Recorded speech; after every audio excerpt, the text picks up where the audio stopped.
दोघांनाही लागणार आहे असं सांगितलेलं आहे.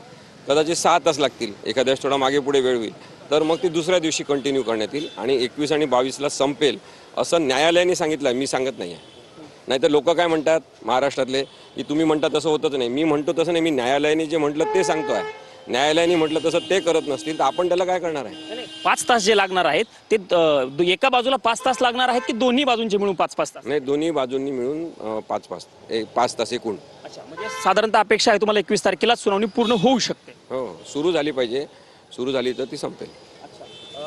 धन्यवाद सर आमच्याशी बातचीत केल्याबद्दल. हे वकील असीम सरोदे होते आणि त्यांनी स्पष्ट केलेलं आहे की कोर्टानं आज तारीख ठरवून दिली आहे, म्हणजे 21 तारखेपासून शिवसेना आमदार अपात्रता असेल, राष्ट्रवादी काँग्रेस आमदार अपात्रता प्रकरण असेल, शिवसेना पक्ष आणि चिन्हाचं प्रकरण असेल किंवा राष्ट्रवादी काँग्रेस पक्ष आणि चिन्हाचं प्रकरण हे 21 जानेवारी 2026 पासून सुनावणीसाठी कोर्टाच्या समोर येईल. MCA निवडणुकीच्या मतदानाला आता सुरुवात झाली आहे. सायंकाळी 6 वाजेपर्यंत हे मतदान चालेल तर 7 वाजता मतमोजणी होईल. MCAच्या निवडणुकीसाठी सचिन तेंडुलकरनंही मतदान केलंय.